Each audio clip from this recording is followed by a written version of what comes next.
अस्सलाम वालेकुम दोस्तों, कैसे हैं जी। उम्मीद करता हूँ सारे मेरे भाई खैरियत से होंगे। आज हम वीडियो बनाएंगे चावल की फसल पर। ये जो हमारी क्रॉप है ये तकरीबन 75 डेज़ की हो चुकी है। ये मुकम्मल अब अपने जो है गोब की हालत में भराइस की हो चुकी है। तो सीटा इसका 2 से 3 या ज़्यादा 1 हफ्ते के अंदर अंदर इसका सीटा जो है वो निकलना शुरू हो जाएगा। तो इसकी ज़रूरत के मुताबिक जो हमने पानी लगाया था, जो आखिरी पानी हमने लगाया था, उस पर हमने जी इसको SOP वो हमने फ्लड की थी, वो पहले मैं आपको वीडियो दिखा चुका हूँ। तो आज हमने स्प्रे करवाई है अपनी, एक फंजीसाइड का स्प्रे हमने करवाया, वो मैं वीडियो में आपको दिखा दूंगा कि हमने कौन सी कंपनी का और कौन सा हमने स्प्रे करवाया। एक फंजीसाइड करवाया और इसके अलावा हमने एक NPK का स्प्रे करवाया जिसमें पोटाश की मिकदार ज़्यादा है। तकरीबन 34% इसमें पोटाश है और नाइट्रोजन इसमें है 14% और फास्फोरस जो इसमें है वो 7% है। तो ये मिक्सर है एक इन तीनों चीज़ों का।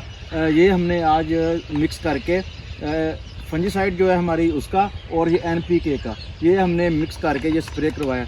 तो तकरीबन 4 एकड़ के अंदर आज हमारा स्प्रे हो गया। इंशाल्लाह कल मज़ीद 2 आदमी और आएंगे तो कल की जो डेट है उसमें ये सारा जो हमारी चावल की फसल है तो उस पर कल स्प्रे हो जाएगा। इसका फ़ायदा है वो भी बात करेंगे। मज़ीद मैं आपको दिखाता हूँ, जिस जगह पर मैं खड़ा हूँ यहाँ से एक सीटा तो निकलना भी शुरू हो चुका है, वो भी मैं आपको दिखाता हूँ। तो इसकी इस टाइम ये ज़रूरत थी स्प्रे करवाने की, तो इसीलिए फिर हमने इसका जो है वो स्प्रे इसका जो है वो आज करवा रहे हैं।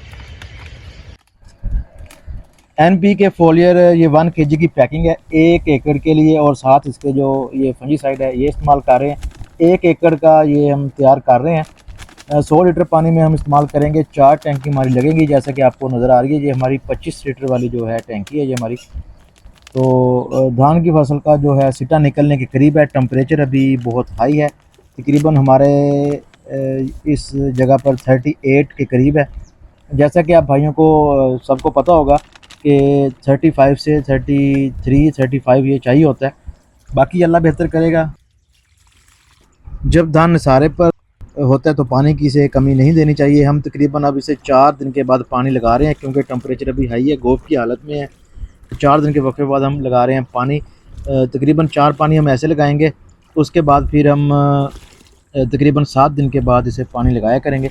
जो पोटाश है इसका ये फ़ायदा है कि जो दाना है इसकी भराई अच्छी हो जाती है, उसका वज़न काफ़ी अच्छा होता है। जब बाकी रह गई जी फंजीसाइड की बात, तो हमने 2 स्प्रे करने हैं गोब की हालत में, जैसा कि अब हम कर रहे हैं। जो चावल की फसल है ये गोब की हालत में है। 1 स्प्रे हम अब करेंगे। जब ये पॉलिनेशन अपनी मुकम्मल कर जाएगा तो दूसरा स्प्रे फिर हम करेंगे। बाकी जी फंजीसाइड के इस्तेमाल से और जो फंगस है ये लगनी शुरू ही ना हो तो पहले हम इसका इलाज कर रहे हैं। इसके अलावा सितंबर काश जो हमारा कमाद है वो भी लगा रहे हैं। कल हमने जाना है सीड लेने कमालिया, वो भी हम आपको दिखाएंगे। कौन सी वैरायटी हम लगा रहे हैं वो भी आपको दिखाएंगे, वो भी वीडियो आप ज़रूर देखिएगा। जो ये हम नई वैरायटी लगा रहे हैं ये हम कश्मीर शुगर मिल शोरकोट जो है इसके ताउन से हम ये नई वैरायटी जो सितंबर काश्त है सितंबर में वो लगा रहे हैं। जो किनोला है उसके लिए मौसम अभी टेम्परेचर काफ़ी हाई है, लेकिन हम किनोला का भी छटा कर देंगे। वो भी वीडियो में आपको दिखाऊंगा मैं। तो बहुत शुक्रिया वीडियो देखने का। अल्लाह हाफिज़।